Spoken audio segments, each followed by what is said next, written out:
और ये खबरें अब आपको विस्तार से दिखाएंगे, जहां सबसे पहले लखनऊ की बात करेंगे। लखनऊ से सियासी गलियारों से जुड़ी हुई ये बड़ी जानकारी आप तक पहुंचा रहे हैं, जिसमें सोर्सेस के मुताबिक समाजवादी पार्टी को स्वामी प्रसाद मौर्य चुनाव का टिकट देने में कोई दिक्कत नहीं है। तो ये वही समाजवादी पार्टी के नेता स्वामी प्रसाद मौर्य हैं जो पार्टी छोड़ चुके हैं, लेकिन जो जानकारी मिल रही है उसके मुताबिक लोकसभा चुनाव की टिकट देने में इन्हें कोई दिक्कत नहीं है। हालांकि स्वामी प्रसाद मौर्य समाजवादी पार्टी छोड़ चुके हैं, एमएलसी पद से भी ये इस्तीफा दे चुके हैं।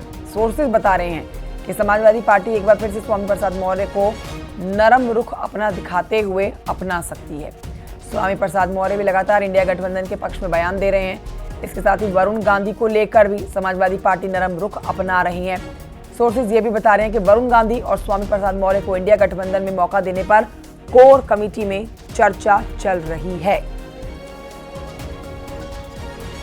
तो पीलीभीत से सांसद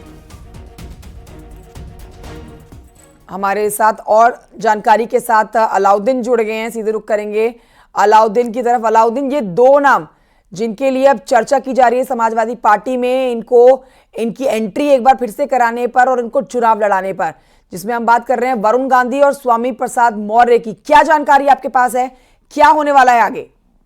देखिए, साफ तौर से स्वामी प्रसाद मौर्य ने अपना जो रुख अख्तियार किया था वो बेहद उत्तेजक था, बहुत तेज था।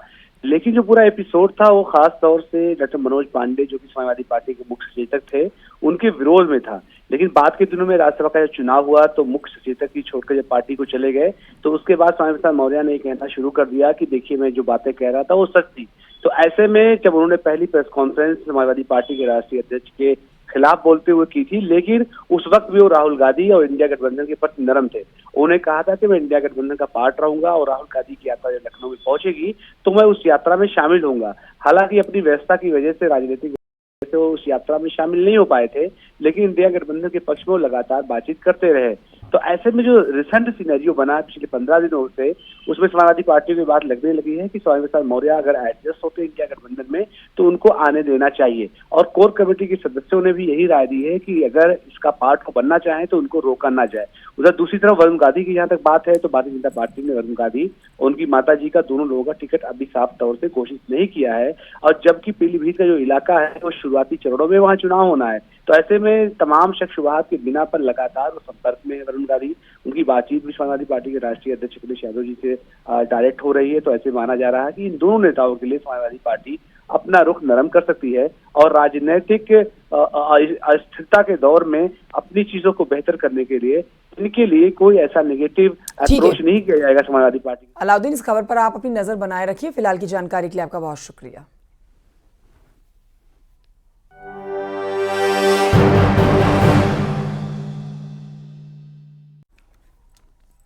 लोकसभा चुनाव 2024 के पहले चरण के मतदान के लिए आज से नामांकन प्रक्रिया शुरू हो रही है। इस पर आपको बताएं कि पहले चरण में देश की कुल मिलाकर 102 सीटों पर वोटिंग होनी है। यूपी में सभी 7 चरणों में मतदान होना है। पहले चरण में यूपी की 8 सीटें हैं। 8 लोकसभा सीटों पर वोटिंग होगी पहले चरण में। आज से इसके लिए नामांकन प्रक्रिया शुरू होने जा रही है।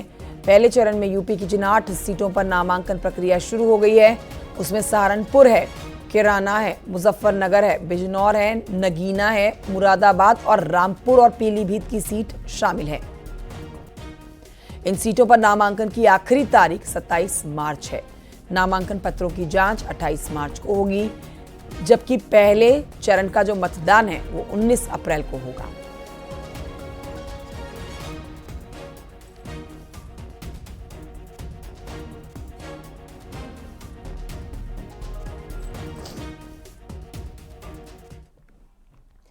तो देखिए, यूपी में पहले चरण की कई सीटों के लिए उम्मीदवारों का ऐलान अब भी नहीं हुआ है, जबकि आज से नामांकन शुरू होने जा रहा है, जिसमें आपको बताएं किराना है, मुजफ्फरनगर है, नगीना है।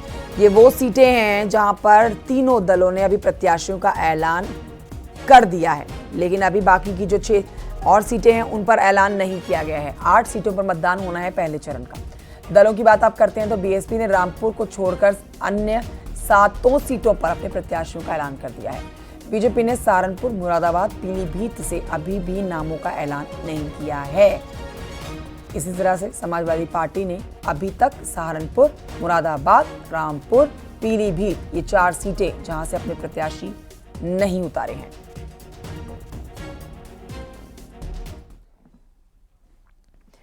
नोएडा में तेज रफ्तार का कहर अब देखने को मिला है। इस पर आप ये खबर जानिए। तेज रफ्तार कार डिवाइडर से टकराई है।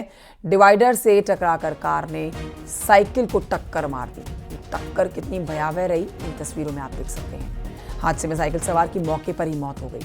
कार बुरी तरह से क्षतिग्रस्त हो गई। पुलिस ने कार सवार दोनों लोगों को पकड़ लिया। हादसा थाना सेक्टर 39 सेक्टर के महामाया फ्लाईओवर का है।